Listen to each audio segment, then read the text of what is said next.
Good afternoon, everybody, and welcome to the Israel Brief, brought to you by Lay of the Land. I'm Raylene Marks, your host, bringing you the top stories from Israel and the region every Monday to Thursday, right here, and also on our YouTube channel. You can find us at the Israel Brief, and all you have to do is click on the red subscribe button. So let's take a look at those headlines making top stories today, and we begin with the COVID-19 crisis, and it looks like we are headed towards a lift up from the lockdown. As we speak, the government is debating on what to start lifting.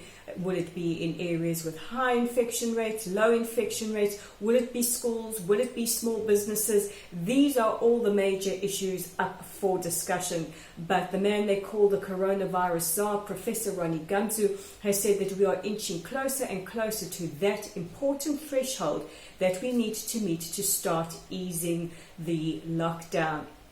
And the numbers have been steadily declining, including in the ultra-Orthodox community, who have seen a high rate of infections. And earlier today, the government announced that they will be lifting the ban on outgoing flights from the country. This is good news for Israeli travelers who are looking to travel to countries where we are allowed to go. And whether it's for leisure or it's for business, this is much welcome relief.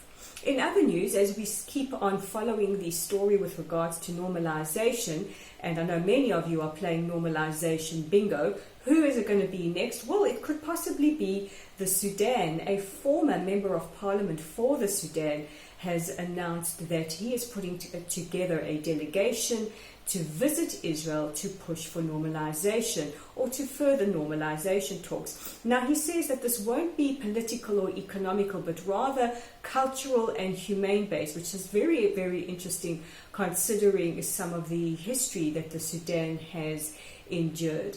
And he says so far there's over 1,000 applicants of people wanting to be part of this delegation.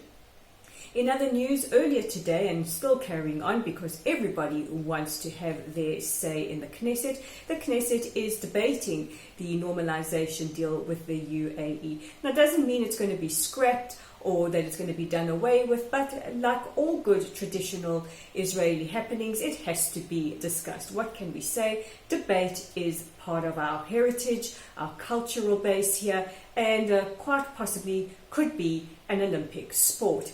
In other historical firsts, a flight bound from Abu Dhabi to Milan last night crossed over in Israeli airspace, and it was quite extraordinary to hear the communication between the pilot and the control tower here in Ben Gurion Airport as the plane was welcomed into Israeli airspace, and both the pilot and air traffic control remarked on what a momentous, magical and historic moment it is. And in other normalization news, US Secretary of State Mike Pompeo met with Saudi officials to push further for normalization between that country and Israel. So yes, it's good news all around for the region. You know, we are trying to break the hegemony of Iran, but also bring much needed peace and prosperity to a region that has been wrecked with conflict. And if you want to read more about that, the president of the Bahraini Journalists Association has published an editorial